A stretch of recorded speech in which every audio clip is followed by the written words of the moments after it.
Welcome to week 5. Today we're going to be going over about 20 years of sport between 1850 and 1870, really kind of marked by this rise of rationalization and kind of this new definition of modern sport, things that are very familiar to us. And so for us to kind of wrap our brain around what happened generally in the history of these 20 years, this was the time of the US Civil War. And so we had a lot of ebbs and flows in terms of power struggle, power structure, the continuous fight and struggle between federal oversight versus states' rights. And so we actually see this struggle, yes, in terms of socioeconomic, maybe sociological implications for power, but we also see it kind of shape this unique sporting culture, and we're going to get to that towards the end of our lecture today. We're also going to be talking about the Morrill Land Grant of 1862, as well as talking about the Transcontinental Railroad and really how different points of transportation allowed sport to evolve into something that's, again, very recognizable today. But of course, you can see other things here. Abraham Lincoln was elected president. He was then assassinated. The various amendments had passed, basically abolishing slavery, ratifying citizenships.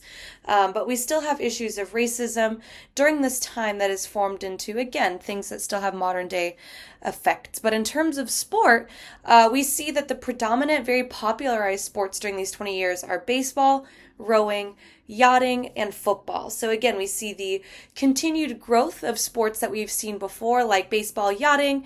Rowing has kind of become a new sport for collegiate institutions to take hold of, as well as football. Again, a sport, American football, which is extremely popular here and really kind of sets a cultural precedent for pretty much every other sport thereafter.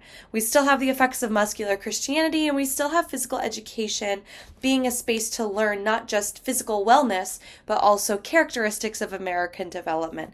And so let's talk first about how the immigration from, or the shift in population moving from rural communities into the city really shaped this modern sport identity as we're talking about today. And I like this quote from the book, that the evolution of the city, more than any other single factor, influenced the development of organized sport and recreational athletic pastimes in America. Nearly all contemporary sports evolved or were invented in the city. And so some of the things I want us to take away from this quote, and kind of acknowledging that the city life itself really transformed sport into what it is today, is to acknowledge that there are many different cultures within dense city urban metropolitan areas. And the dense population brought many different perspectives of sport in terms of social class, race, gender, ethnicity, nationality, native sporting cultures, that we get sports from other places and how that's been adopted into our American sporting fabric. We also have to acknowledge that because people were in this urbanized space, sport became a national pastime, right? That's kind of a saying that we say that, baseball in particular, but sports are our national pastime, that these are things that we do to socialize with others, to take a break from work or the monotony of life. And so sport really was that outlet, and it was starting to become a very normalized outlet for most people in these urbanized areas. And then we have to acknowledge too that with this evolution of modern sport, rationalization really kind of came hand in hand with that sports science and technology really increased technological advancement. People started to shift their faith from God into more science, secularized. And we see an increase of rules and regulations to, again, make it much more recognizable to the sport that we have today, that sport became an essential part to American life because of this shift from rural, kind of disjointed, small communities into a diverse but still collective in urban cities. And so we see these, what does modernization really mean? And so a lot of sports sociologists, historians look back at this time, and again, scholars Alan Gutman, George Kirsch, Melvin Alderman, but they all kind of come about these same basic main elements to what makes modern sport different than antiquated or historical sport. And so we're going to get into what these different elements are, and I want us to think about if these elements are still true today, and if they are, at what point have they evolved from what it is from, again, the 1850 to 1870 range into what it is today.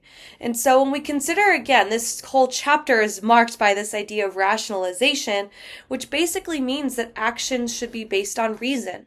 and knowledge rather than on religious belief or an emotional response to something happening. Rationalization is this kind of thought processes to make it make sense to us in terms of science, truth, and the pursuit of knowledge. And so sport very much resembled this rationalization, that we wanted it to make sense in our, again, more secularized lens of the world, that science can be used as a backbone to support facts and research, experimentation in that way. We also see a greater desire for quantification. So this is just basically counting, measuring, putting words into numbers, because numbers are a lot easier to maybe document. It's also a lot easier to compare. And so when we get into our other elements of modern sport, it does make sense that we see this kind of greater acceptance and desire for things to be numerically assessed as opposed to more language filler. And so we're going to talk about those in a moment. One of them is this idea of the quest for records. We're starting to, again, see that as we go into more present day, the amount of time gets shorter, but we're still learning the same amount of information. And it's really due to these quest for records that people are documenting things that they think are important in sport. That can be names, it can be records, it can be accolades. And so this quest for records, this quest for documentation really goes hand in hand with quantification, rationalism, that we need to start documenting what these facts are. We need to be able to measure them in ways that make sense to people in the future. And so the quest for records really makes sense with quantification. In addition, we have competition being extremely normalized. And again, as sport is becoming a pastime, people recognize and kind of gravitate towards any opportunity to be competitive with each other, with folks that are different from them. But sport has now kind of shifted from a space of camaraderie, of community, into a space of competition. We also have to acknowledge that with the evolution of technology, we see the evolution of sport and then the evolution of media, which really kind of, again, as we're going to talk about in a couple of weeks, really lends its entire success towards the growth of media alongside it. That if we didn't have sports media, we wouldn't have the same amount of fandom that we have in sports today. And so as we see with the evolution of transportation this week, we're also going to see the evolution of media and how sports media, again, really is the backbone for progressing fandoms of sport across the nation. And so in a similar way from quantification and quest for records, rules and statistics, this idea is that as we have more competitions, we need to make rules streamlined between people who are competing in different areas. We need to make statistics measurable and tangible so that we can compare them down the line, that we're able to have records being broken, accolades being achieved.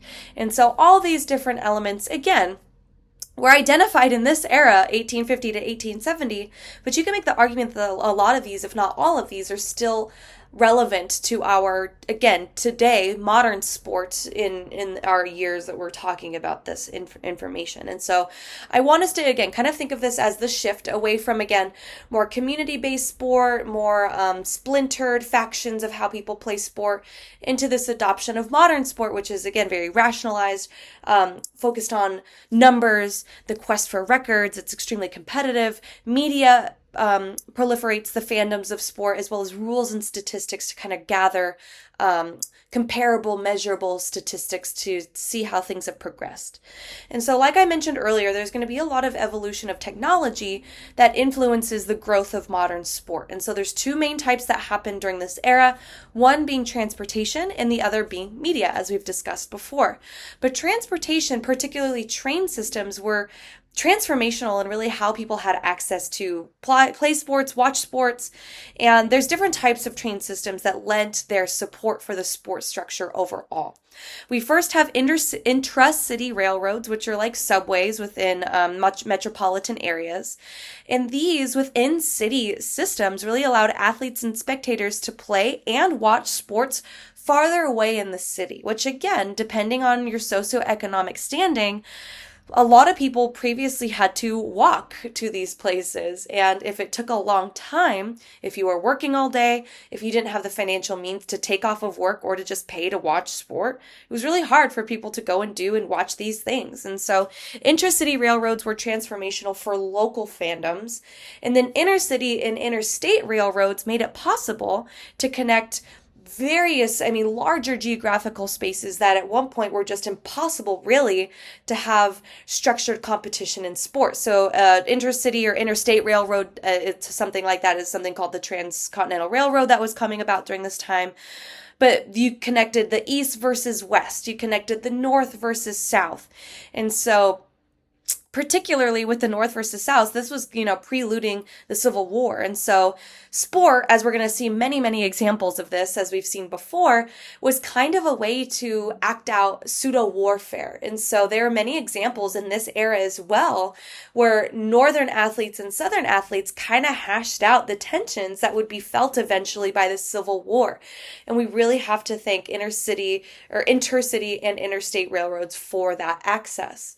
And then we have to get into sponsorship, because again, it's not like these railroads kind of came about without it being free or low cost. And so this was the time that we start to marry a lot of transportation systems with corporate sponsorship.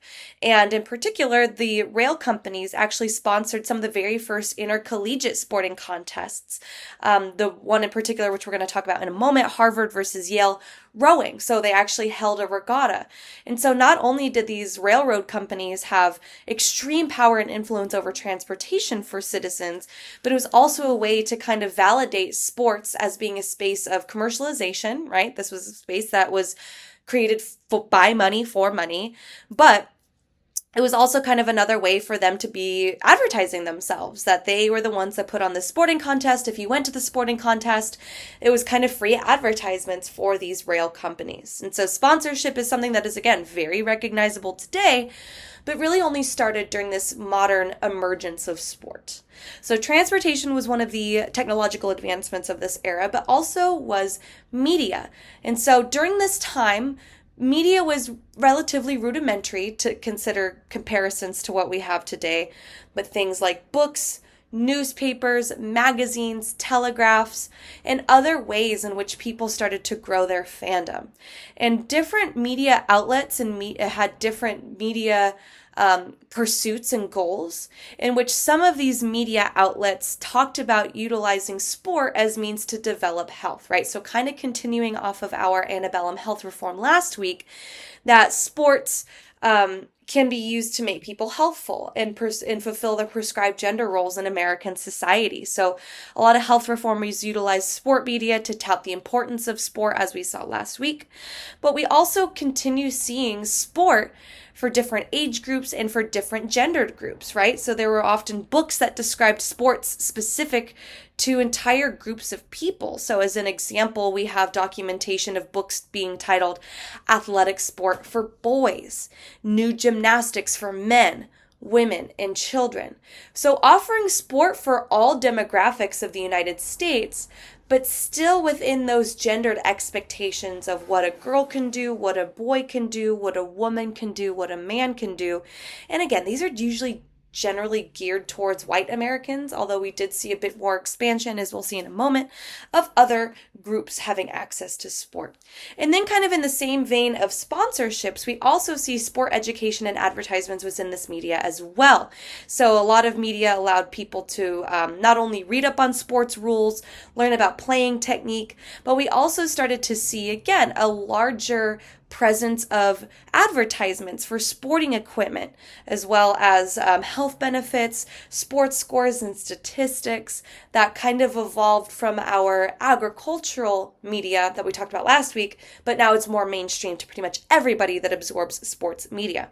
And so all this to say that as technology is evolving, so is sport into a very recognizable modern interpretation of what sport is. But we still have to consider that all this to say, although sport was acceptable pretty much for most Americans to be pursuing, we find that there are still different access points to the types of sports that people could play, as well as socioeconomic restrictions for being a part of those specific sporting cultures. And so social class and status often shaped one's exposure and participation in certain sports.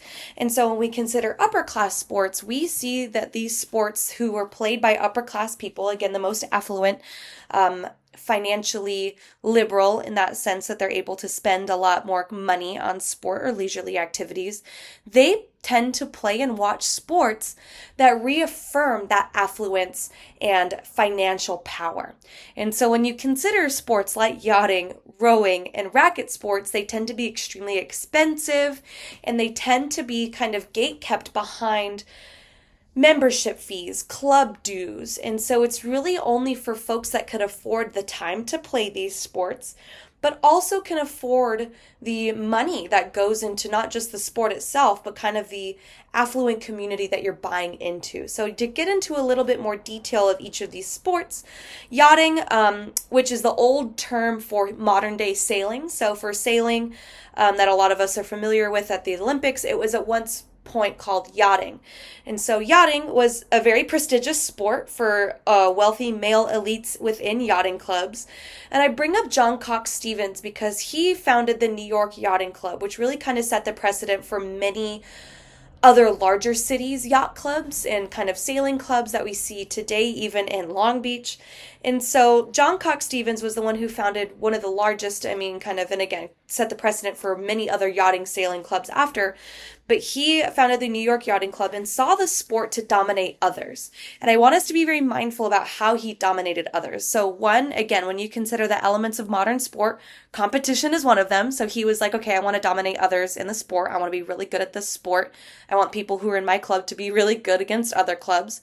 But he also wanted to dominate people through club dues. And he did this in very exclusive and exclusionary ways, that he made the New York Yachting Club so extremely expensive that if you weren't in that upper echelon of society, there was no way that you were going to be, one, invited to be in the yacht club, but two, afford to be able to be and continue to be a part of it. So those sports were really restricted to the folks who were affluent enough to afford it. We also see this with rowing.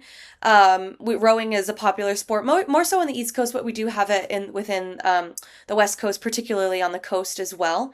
But these rowing sports are performed, or you compete at regattas. And so rowing is the sport that you compete at a tournament, which is called a regatta, for the sport of rowing. And so it was a sport for wealthy men in these boating clubs. It was extremely vigorous. It was very physical. It is very vigorous and very physical. And so it was a way for a lot of people, particularly in college contests, regattas, to test their manliness. And so this was a sport that was considered extremely masculine for the time. And if you're on the East Coast, it was extremely geographically accessible. There were numerous waterways that made rowing very popular, accessible for various places for both amateur and professional rowers. And there were a lot of documentations too, because it was so accessible, of various fresh and saltwater waterways on the East Coast, that we had regional contests, so state, city, and larger geographical regions, leading to geographical pride that we see with a lot of our sporting fandoms and loyalties today.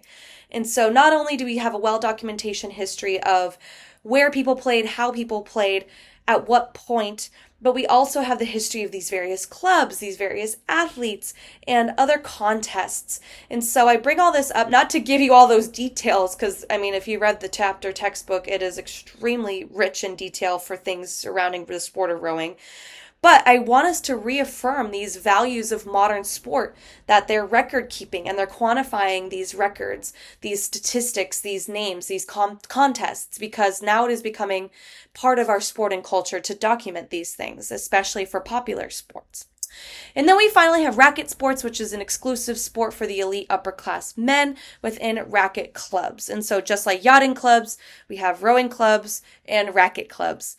And they, similarly to these other clubs, had membership rules that actually barred middle and working class men from even joining these clubs. Yes, they did so because it was extremely expensive, but they also wanted to maintain their elitism by preventing other socioeconomic groups from being a part. And so within these racket clubs, they often had sports like billiards, they had reading rooms, chess, and other board games, as well as gymnasiums. And so, in terms of yachting and rowing, these are outdoor sports, but racket sports are indoor sports. So, in the East Coast, if any of us have ever traveled to the East Coast, in the wintertime, it's pretty miserable. And so, this was extremely popular in the winter because it was a space to still engage in sport, still be within a socialized elite community, but not have to suffer being outside. And so it was extremely popular in winter months and really evolved into our modern day understanding of indoor racket sports like racquetball, as well as tennis-like sports. And so even today, pickleball is extremely popular. And so we really have to kind of lend the evolution of these sports, which are, again, a lot more accessible than they were then, to these racket sports and racket clubs within the mid 1850s and 70s. And so when you consider, too, that there was this kind of elitism surrounding upper class sport, there's usually often kind of this complementary inverse counterculture that happens in a lot of these groups, especially within sport. And so sporting fraternity became extremely popular for working class men as kind of the opposite end of the spectrum of sporting opportunities, but not necessarily for the wealthy elite. And so sport for this particular group was largely shaped by urban men. So again, a lot of people are moving to dense urban metropolitan areas. And so a lot of people within this space too were single, working class, and typically part of a minority group men. And they shared the brotherhood of a lot of common interests like drinking, gambling, talking, fisticuffs, which is kind of just another name for just no holds back fighting, as well as just socializing. And so this sporting fraternity for working class men really kind of represented a rowdy bachelor culture that maybe we could see in a lot of sporting culture today. The idea that if you go to a bar, and I can speak to my experience, I just went to a football game recently at a bar in town, and there was a fight that happened. And so these things that are pretty normalized, right, nowadays, really kind of established its normalization during this era, particularly for working class people. And so this group really perpetuated a lot of what they perceive masculine idealisms through sport. So encouraging gender display through adhering to expectations, through playing various sports. And so some of these sports included boxing, pedestrianism, horse racing, but they did these activities within taverns and billiard halls. So even though we still see, the elite types of billiard halls where they were still engaging in those activities too, this further exposes the hypocrisy of elites and working class people are doing the same exact things, but they're doing it in a way that they think is better than the other, and even though they're doing the exact same type of behaviors. And so I want us to continue to kind of think about that in modern day. What are things that we still see as considered, good or acceptable for upper class people to do, but not as acceptable for working class people to do, because we still see that in the sporting culture in this era as well. The idea that in taverns and billiard halls, working class men fostered their own competitive games, things like billiards or even animal sports like cockfighting. They had other sports, they would gamble, they would drink. And this was, again, something that we saw in those racket clubs, but in a different way, that it was really only for working class men. Some of the sports that are very popular in these billiard halls and taverns are boxing, which is, as I'm sure a lot of us are familiar with, a very strength and skill-based sport, but it served a lot of purposes, right? We saw backcountry sport utilizing boxing and fighting as a way to establish clout. We also see that with the working class folks in urban areas as well, that not only does it provide money, right? If you're good enough, you can win prize money, but it also establishes pride, masculine idealism, and victory over other men. Because for a lot of men in this space, it's not like they had a lot of other PowerPoints to really establish a hierarchy amongst themselves. And so sport was a way to establish those hierarchies amongst their peers. Oh, so-and-so's a better fighter than so-and-so. Oh, well, did you see that they won in this bout against so-and-so, blah, blah, blah. And so it was a way for them to establish varying levels of pride, masculinism, and different power struggles within the working class urban male space. And so it's not to say that these bouts were generally acceptable. Again, it was really only for folks within these working class male urban spaces. But a lot of these bouts were illegal, yet they still drew in crowds of people wanting to watch these fights, and they did so in hidden spaces. So rooms in saloons, taverns, even boats, even casinos later down the line. And so this was extremely popular, even though it wasn't necessarily mainstream or acceptable. We still saw it in various spaces. We also have pedestrianism, which is just another way of saying professional foot racing, which is a very endurance, fitness-based sports. We see pedestrianism for Native communities, and now we're starting to see it in more Americanized white communities. And we see that for a lot of pedestrian races, it's over long distances. And so it really allowed athletes to showcase their prowess on both domestic and international scales. And there's various examples of that listed in the text. Then finally, we have horse racing. So horse racing is, again, very popular, usually, and it started historically amongst the wealthy elite, but now it's kind of trickled down to allow pretty much anyone who wants to be involved in the sport that can have access points. It was a sport that was very popular to watch, bet on, and develop geographical loyalties. And so I'm sure that you saw this or noticed this in your horse racing documentary, but this was a space, again, to hash out these geographical tensions. So leading into the Civil War, we had a lot of northern versus southern horses racing. We had a lot of east versus west coast horses racing. And so even though horse breeding and horse racing to do the sport was still exclusive to the wealthy elite, people of all socioeconomic classes were still watching, betting, being fans of this sport. And so, again, even though this was a space that was still more or less elitist for people to do it, it was a space for all folks to be fans of these sports. So that's why, again, I bring it up in the working class sporting section.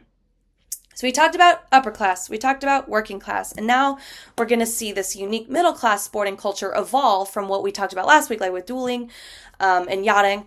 Now we still have the evolution of the middle class sport as being very different from both upper and working class. And we see this really kind of marked by this general cultural adherence to developing people as holistic Americans through sport, that for a lot of middle-class Americans, sporting fraternity for working-class individuals was very immoral, right? You were doing nefarious activities. You were gambling, you were fighting, you were drinking. So middle-class people didn't really want to associate with working-class behaviors of sport. But they also recognized that they were not allowed to be in elite sporting, upper-class sporting cultures. And so they had to kind of create their own.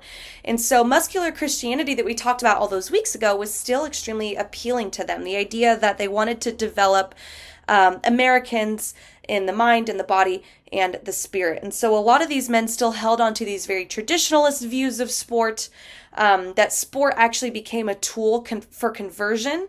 And there's a quote of this basically saying that sport became a tool for conversion in the contest for souls and ethnic identity, in which muscular Christianity kind of fueled that idea that muscular Christianity was really geared towards white Americans, and they really wanted to kind of not only spread the gospel of Christianity, but they also wanted to spread the gospel of a white America that was fueled by, again, strong in the mind, body, and spirit, and how white America wanted to progress in its cultural identity. And so even though we see a lot of immigration, a lot of diversity in terms of nationalities, ethnicities, and race, a lot of folks in the middle class sporting communities wanted to make people in that socioeconomic group adhere to those kind of WASP, white Anglo-Saxon Protestant values of sport. And so one of the ways they did this was through gymnastics. And so as we talked about last week with gymnastics coming from German Turner societies, taking that and evolving it into American gymnastics, or gymnastics as we know it today, this idea of new gymnastics was introduced by Dr. Diocletian Lewis. And I want us to take note of him. Basically, he was a doctor that reformed German Turner Society gymnastics. They used dumbbells, beanbags, and other apparatuses, but it was very gendered, right? It was still very acceptable. Certain sports were acceptable, but only within the confines of what was expected within your gender. So there was gymnastics for men, there was gymnastics for women, there was gymnastics for children. And so new gymnastics was used in schools, actually, as kind of the precursor of physical education, that we used gymnastics and again, gendered gymnastics to teach young people about being physically healthy. And so for men, Harvard actually was one of the first colleges that introduced gymnastics to male college students. And it was actually led, fun fact, by Aaron Molyneux Hewlett, who was the very first Harvard African American professor. And so not only did we have physical education at the youth level, but we also see it expanding into collegiate spaces as well, in particular for middle class folks using gymnastics as a way to do that. We also see that for women, a lot of women's colleges used it, but again, more for the calisthenics, less about strength development, but more so about flexibility and basic body movements just for general health. And so with that, we start to see the growth of the middle class sport into new sporting organizations. So yes, not only do they have kind of a good grasp of physical education using gymnastics to teach PE, but we also see the middle class wanting to spread the sports and Christian gospel through new sports organizations. And so a lot of religious groups really wanted their members to learn about God, avoid immoral temptations, while still adhering to these American values of fitness through sport. And so we see the creation and kind of the adoption of the YMCA from England to the United States. So the YMCA, the Young Men's Christians Association is what we call it. And I'm sure a lot of us have either seen a Y or have been a part of our local Y. They are extremely, extremely powerful, but it really kind of established itself as that powerful entity during this era. And so it was created in 1851, initially for young single Protestant men.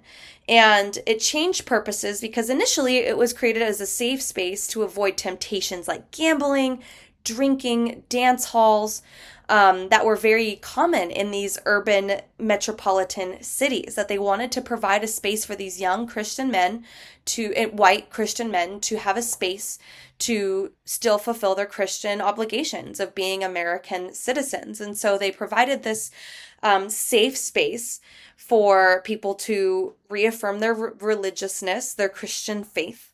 And eventually it became a place for sport. And so they recognized that, yes, it was great for people to have a safe space for, religious education. You're part of this, community that has similar values.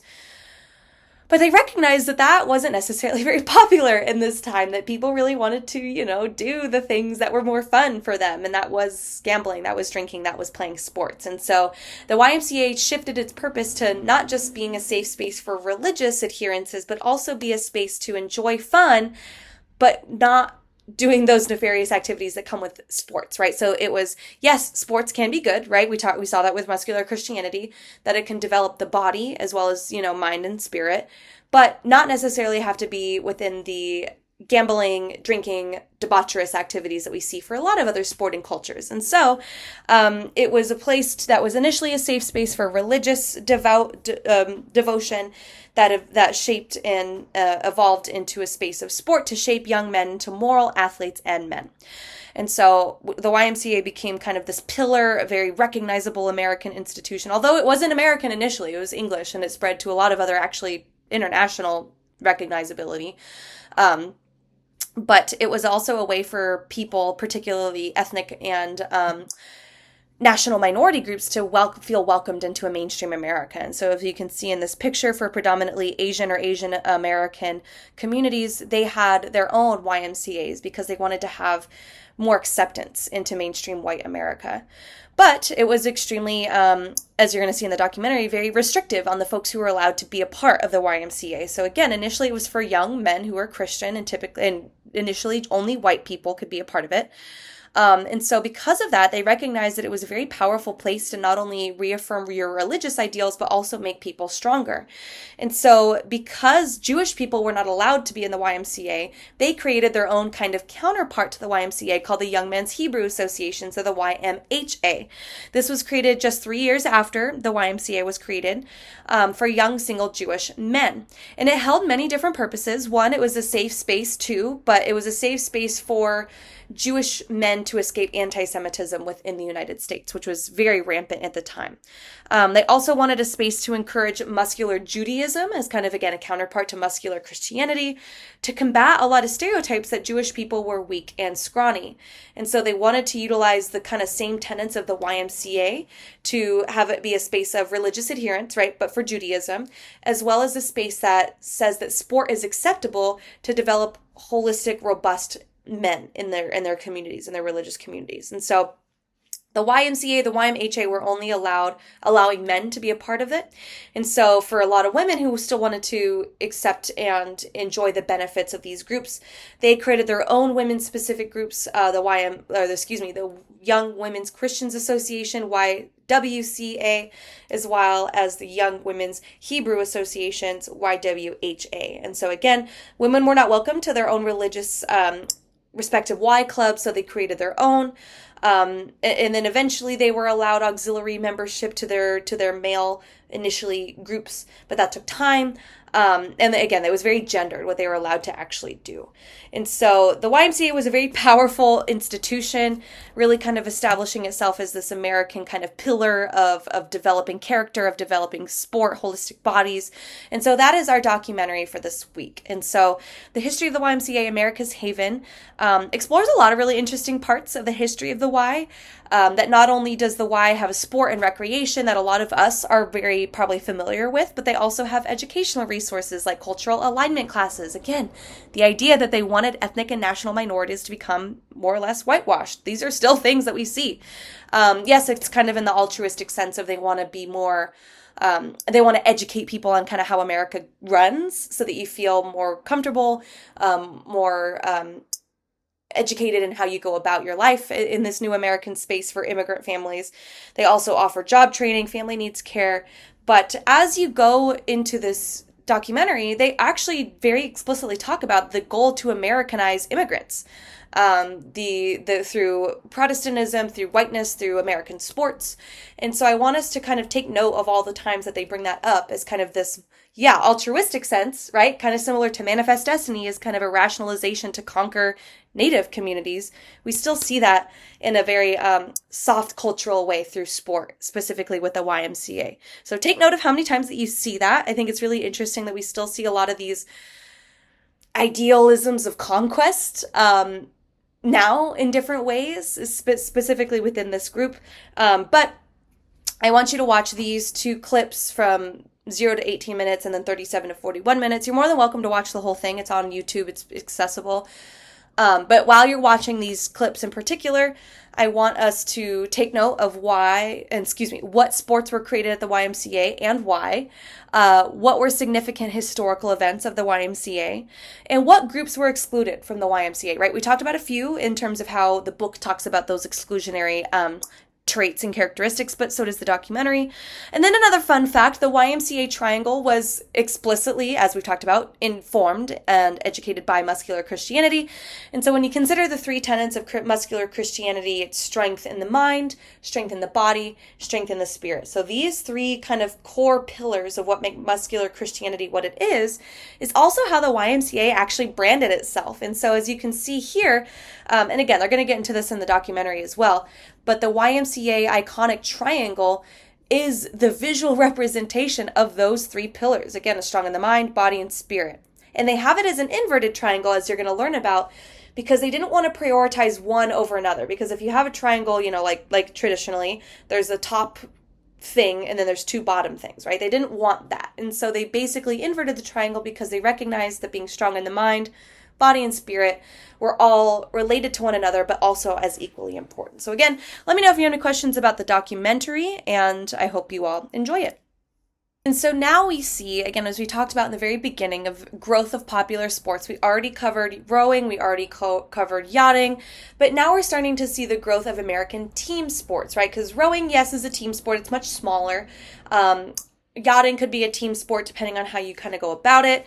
But With our new understanding of modern team sports, we have this again emphasis in competition, rules, clubs, performances, statistics, records, and media spreading information about these sports as well as the players who play that sports. And so we have two sports that are very similar to one another that kind of grew during this time. And I want us to kind of acknowledge both for what they were and really talk about why baseball really kind of took over these very similar ball and racket type sports. But baseball was an English sport, actually, but we adopted as kind of an American sport. And this was considered the gentleman's game, in which, again, you kind of have this moral inclination to play certain sports that if you were more in the working class community, you were in sports like billiards, fighting, pedestrianism.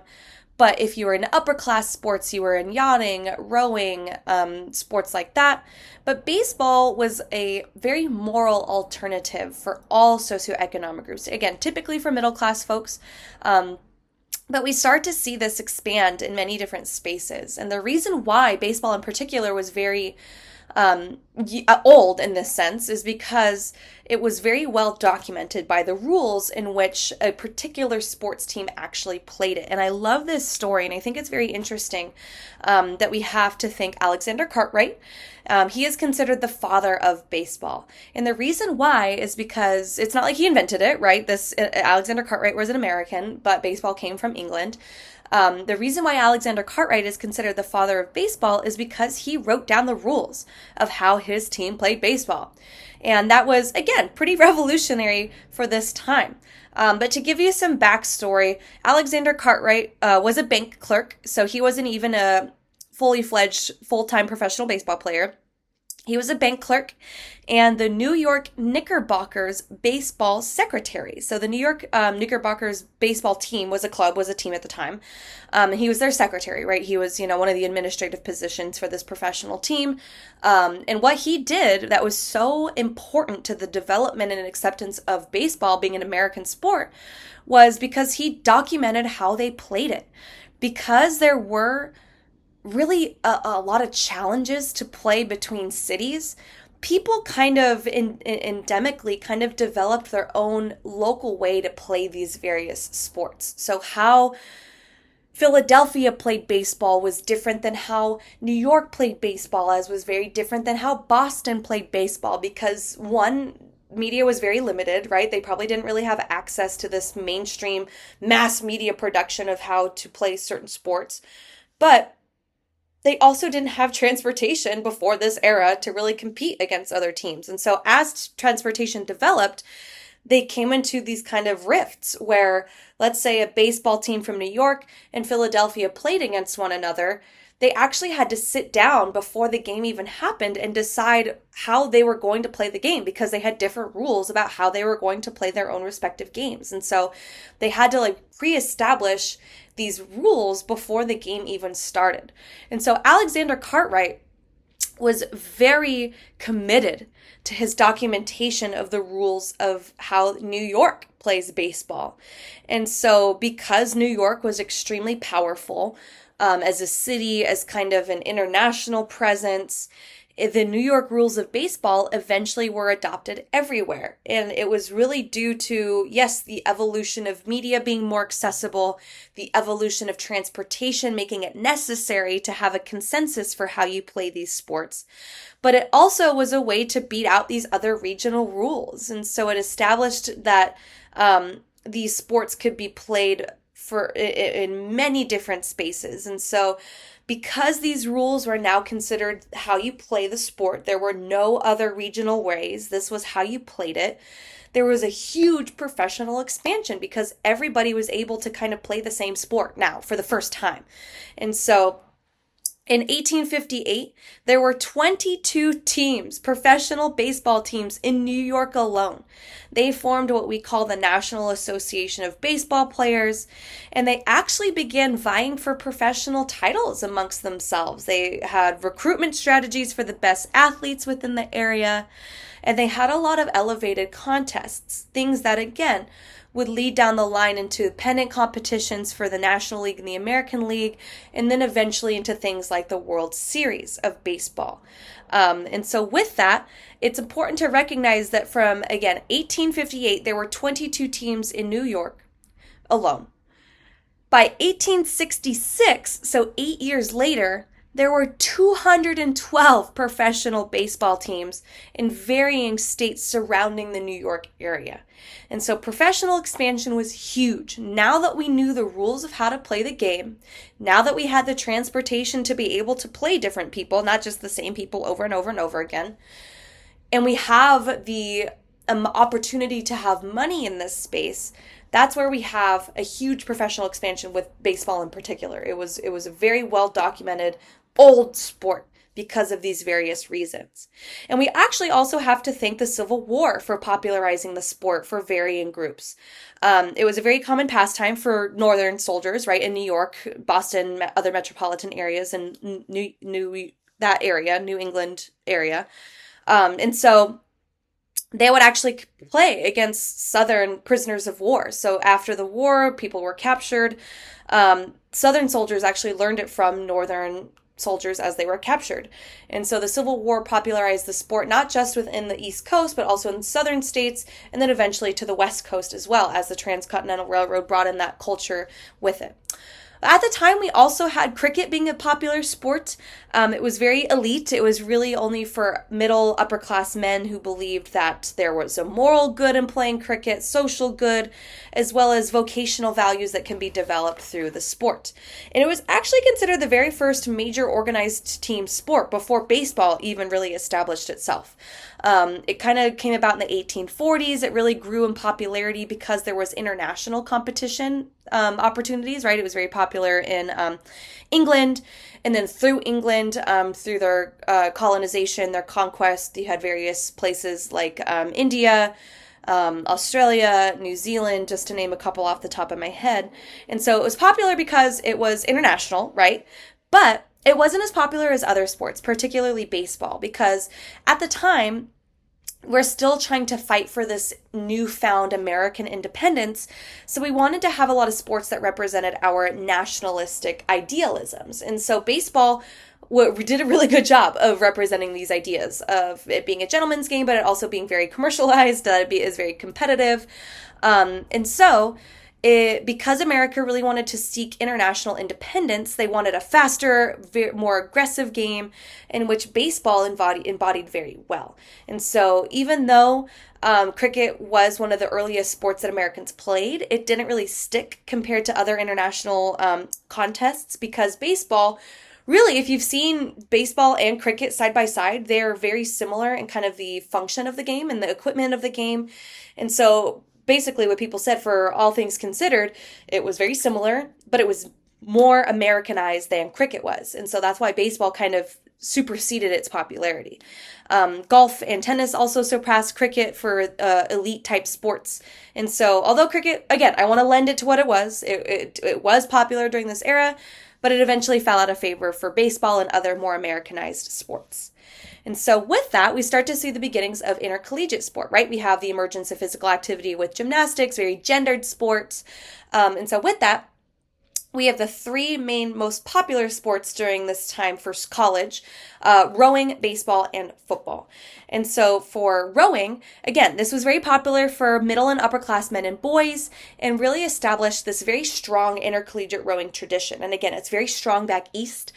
We don't see this as much on the West Coast, but it is something that we still feel, that there, again, long held contests. There's a long history of these sports being very popular.